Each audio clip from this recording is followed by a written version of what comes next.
Hi, my name is Melissa Shea, and I'm the co-founder of Fashion Mingle, a networking platform for fashion entrepreneurs. Today, we're talking with fashion industry consultant Boaz David, the owner of Human Bee, a consulting and production company located in New York City. Human Bee is a one-stop solution for emerging designers and established fashion brands. Welcome, Boaz. Thank you for joining us. Hey, Melissa, how are you? You're welcome. Doing great. Thanks so much for talking to us today. You've actually been in the fashion industry for over 20 years. That's a lot of time working in production. So I'm sure you've seen just amazing changes in the industry. Very much. Yeah, I mean, I came to New York about 20 years ago. I worked, in my industry where I come from in Israel. But I can tell you this, in the 20 years that I've been working here in New York, oh my God, it's a whole different world. I mean, from a production perspective, absolutely what ended up happening with domestic production and how in these 20 years maybe it was the biggest push of hey, overseas as opposed to domestic, but also generally in the market and, the combination of economy changing and a lot of other things. So the industry is almost a whole different beast what I knew it when I came here. And you're located right in the garment district in New York City. So yes, you've seen a lot of the struggle that. Yes. So just an example, when I came to New York in it was 96.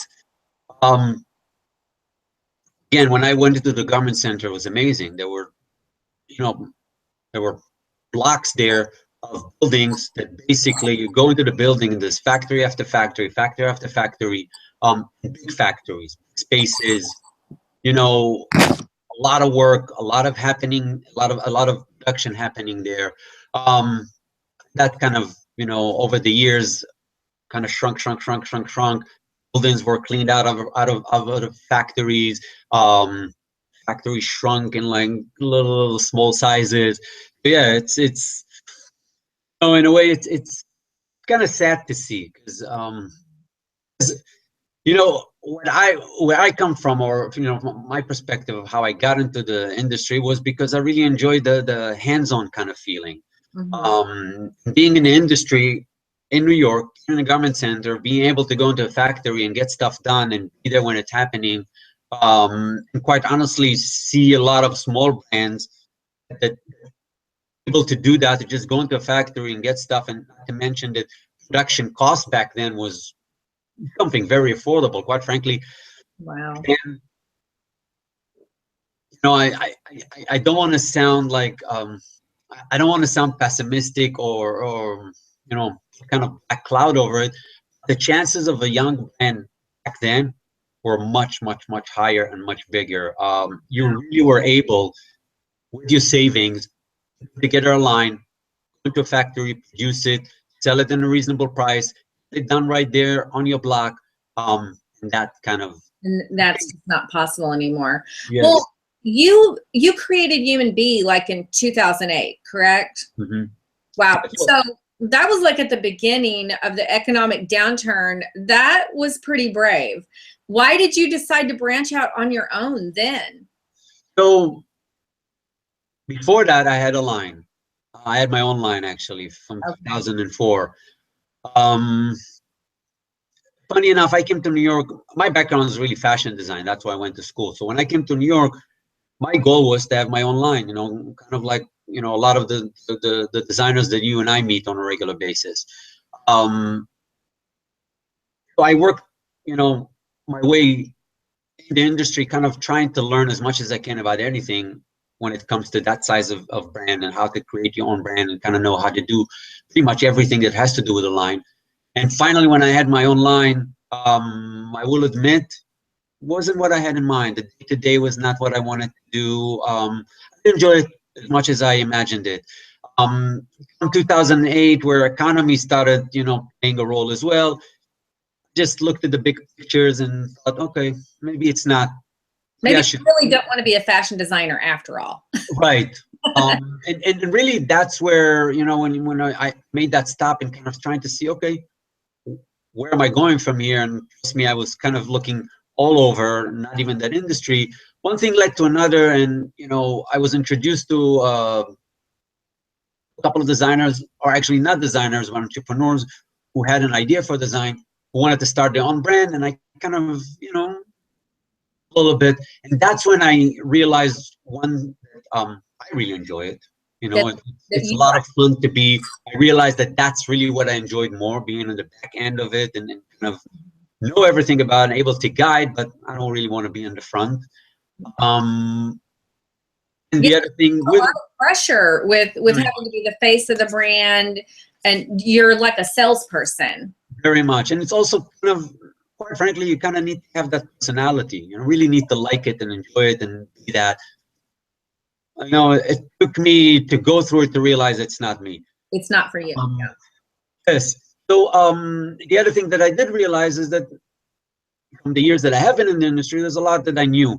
I had, the network of people, resources. I kind of went through a lot of stages.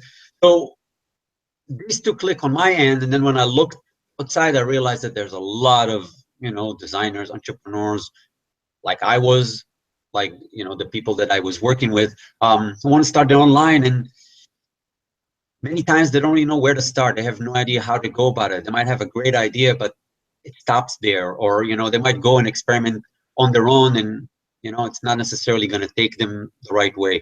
So that's really where the idea came about, and I started thinking, okay, what, I like doing it. I like helping people. I have the knowledge. It could be fun. Mm-hmm. There's obviously a market for it and need for it. Well, you're very clear on your website and in your marketing materials that you state 2 out of 10 fashion brands will fail. That's a pretty shocking statistic. Do you find that that's just like a pretty universal? 2 out of 10 designers actually have a plan that's going to be successful, whether or not they work with a consultant or if they try it on their own?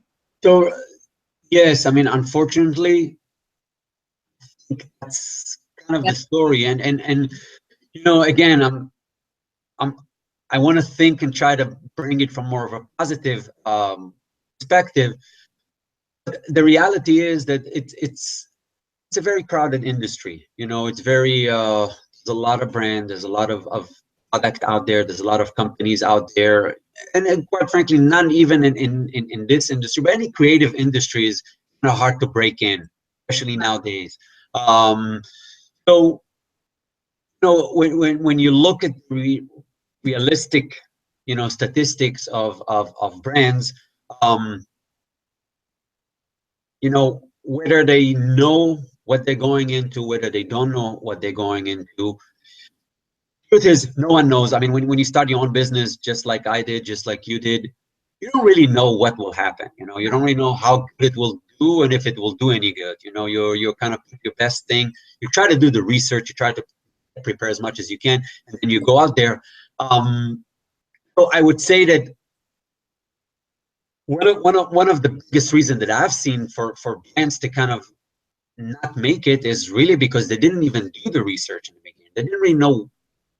To a certain degree, they did not really understood what are they going into. Right. Now, even if they would make this research and figure out all these pieces, quite frankly, still the chances are 50-50, but at least they're going into it with a chance. It's I think the reason why the statistic is so as bad as it is because of those 8 who don't make it, only 6 of them just thought, hey, I'm gonna put the line. I'm creative. I know what I like to wear. I'm gonna put a line and put it out there. Not enough nowadays. So, in a way, preparation at least gives them the chance to treat it as a business. And that's really where the statistics becomes really bad. Well, I love that you offer a feasibility study as part of your consulting business. Take us through that process. What information do you need to know from the designer before you can understand if the concept's going to be successful? Sure. Well, the idea of the feasibility is really kind of relates to my last answer, is that, quite frankly, I went into the industry because I thought, I had this idea of what the industry is, what it is to be a designer, and I went into it, and I kind of, quite frankly, a lot of it wasn't really realistic. Now where I am looking at other designers who might look at it the same way that I looked at it, you realize that if they would had an idea before they even jump into it, even before they even sit and design, before they try to put the whole plan together, is just there's enough information for someone to look at the general concept and say it's a good shot that it will happen and it can work. Let's go to the next step of planning it. Mm-hmm. Or a lot of times, just from looking at it on the surface, the concept, the idea, who they're targeting, things like this, you can kind of see the holes in the concept. So, the idea came about, quite frankly, that save a lot of these designers who might not be aware of what it's like, kind of get somewhat of a reality check to their concept. Mm-hmm. So what we do is we send a questionnaire. Kind of gives us an idea of, the starting point of that person, in their mind, really, how they see it, what is the model of their business, what's the product that they want to offer, if they kind of have a clear idea of who's the customer, what market they're going to go into, price point. Kind of like, when we send these questionnaires, a lot of times designers kind of taken back by it. I don't know, I'm not sure, and that's fine, but it's a starting point to kind of answer these questions. So what it gives us is an idea of like, okay, this person have a good idea about their customer, have a good idea about the market they want to go into, or doesn't, or whatever that is. So we kind of review all these questions, and from there we start a conversation. And basically, the conversation happens in a session where we kind of flush out the idea. So we'll go over the model and see really if the general concept, if it's feasible, if it's sustainable, financially, from a strategic point of view, can it be done? And then we try to go a little bit more into general numbers, throw out their numbers and see, okay, if that's the target market that you want to get into, and that's the price point you need to be in, that's kind of what your cost needs to be. Is it feasible? Is it reasonable? You want to produce it here, you want to produce it there. Is it possible or not? A little bit of an idea of the process of what it takes to build a brand, and kind of related, obviously, to that concept of that same designer.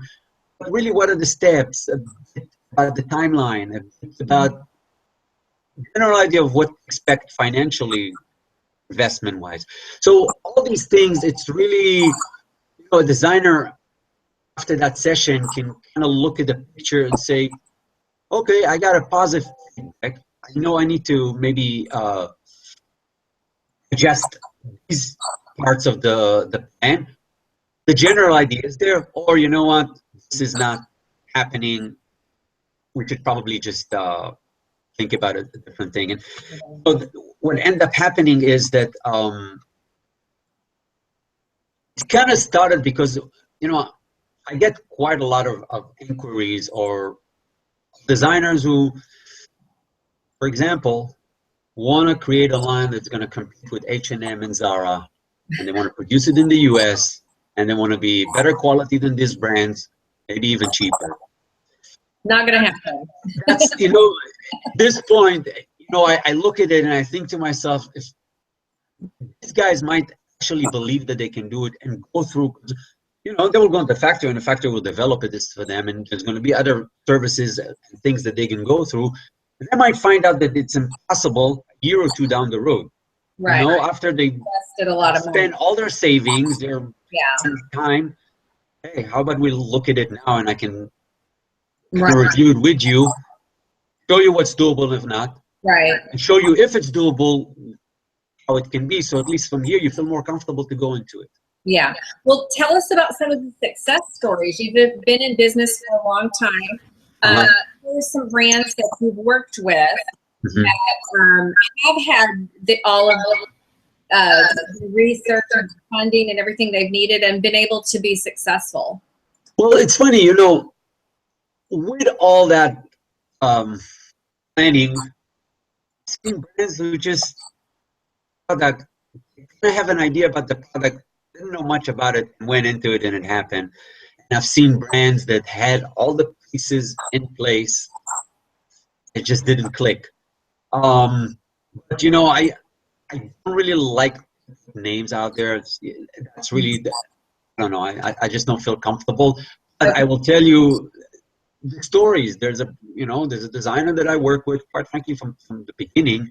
Um, she had one fabric, one product, and it was great thing about it was that it was so focused and so targeted in a specific customer.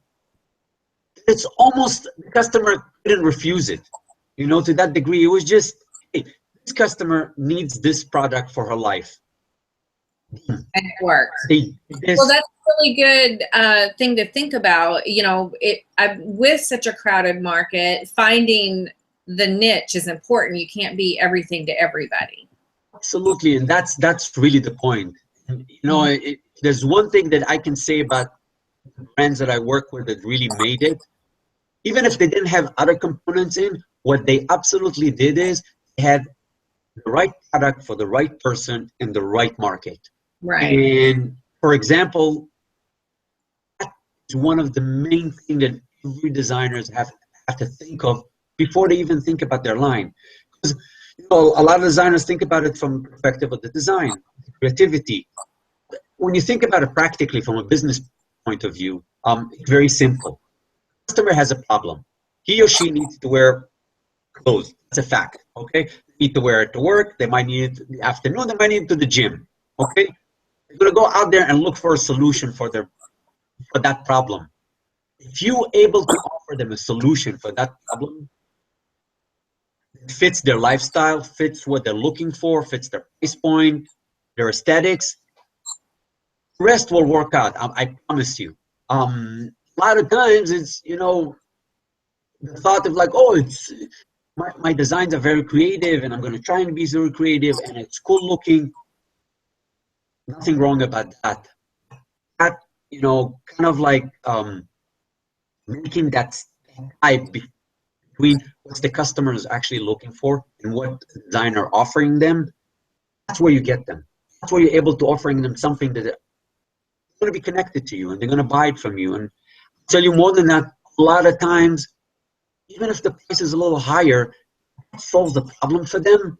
You know, because when they scan the market, there's nothing there that really fits their need. Yeah. Your product does. Then That's it. So, you know, when I think about success stories, really, and in all the success stories that I've seen and were involved with, they all had that in common.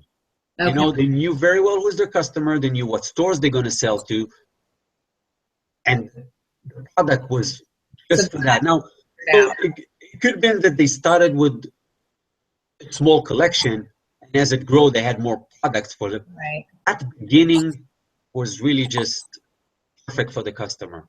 Well, let's get some details. Let's talk about, like, fundamentally, what does a designer need to launch a brand? Like just like, what's a general budget? If a designer wants to success, what does that first year budget look like? So, you know, it's a hard question to answer because it really depends on what the product is, what market you're going into. For example, if it's a casual wear where you make t-shirts and hoodies and things like this, as opposed to evening wear, there's a big difference there in your investment in on the development, the production aspect, things like this. Are, you know, what market you're targeting? If you're looking to break into a higher end market, and you know, outside of the product that is going to be very expensive, developed and produced, you also kind of need to think of, you know, branding wise, everything basically. You know, the fact that designer targeting a higher price point also kind of relates to the fact that you're gonna have to spend in order to be there, you know. So it's very, very hard to say that. I will say that though. Oh yeah, you go online a lot of times and you see these things where, hey, you know, you can start online with $5,000 or $10,000 or $20,000. Reality is the only way to do this, okay, is to build a business plan. There's really no other way to do this, because when you build a business plan, you can look specifically into your line. Now, when you think about developing one style, that can range from $1,000 to $2,000, for example. Okay, when you look at this, your first line should have, depends on the product, but your first line might have anywhere from like 8, 12 different styles. So right there, you're looking at almost, you know, $15,000, $20,000. That just for development. You know, add to it the time that will get you there. You know, whether if you need to That's not sponsor even things. the production. So if you actually get to that point where you've developed the line, then you've got to actually get a buyer. How much? So once you've got a buyer, like what's a minimum order that a buyer's going to want? Because you have to pay for that up front, right? The buyer is not going to give you the money. Absolutely. So that's a great point. The other thing that think about, like, okay, my budget started, is really where a brand needs the money is not necessarily only in like spending. It's a lot to kind of go through the first 2 years, because what happened is that circle that you just described of producing a product, selling it to the store, what end up happening is that as a brand, you front the money. You pay for production before you get paid by the store. Many times in at least 30 days, maybe even more. So, and some of the sad stories that I've seen is that designers got to the point where they got orders, there was no money for them to produce the product to sell it. Okay, so the orders were there. So either they had to go and really like get loans or ask for favors and figure out a way of really high interest rate, just get the money to produce the product. Cash flow is one of the biggest issues, really. So Sounds like I mean, you offer a monthly Q&A where you can talk to designers about this, and all people have to do is go to your website, humanbee.com, and sign up for your mailing list, and then they'll get an invitation to your monthly Q&A. So basically, that's one way. The other way is, you know, like next Q&A is going to be June 16th. All right. So if someone want to sign up now for the next one, all they need to go is to humanbee.com, our website, /QA/June, month June. And the invitation is right there. They just need to sign up and go. And again, the idea there was try to give some guidance to designers. You know, I really enjoy that. I enjoy reaction, you know, conversation with designers. The platform that we're doing it in right now has the ability to bring them as a video and kind of have a chat with them. They can ask questions ahead of time. They can vote of questions that other designers posted. So, you know, you kind of get a feel of like, oh, this is a question that everybody has on their mind. So, and it's very interactive. They have their own chat there that they can interact with each other. And more than anything else, I try to give, you know, answer as many questions as I can. It's kind of hard because questions become more and more and more in the time shortened. And the reality is we're going to end up doing it every third Thursday of a month. 1 hour, 12 p.m. Eastern. Well, it sounds like a wonderful service. I mean, it's fantastic that you're offering this. And I mean, and just to hear the reality, that's what I really like about what, you know, how you run your business is you're not letting people off the hook. You're telling them this is the reality of what you want to do. So I really appreciate you sharing that with us. I think you have a great business, and I'm really happy to have you featured on Fashion Mingle. I'm very happy and thankful that you got me to interview with you.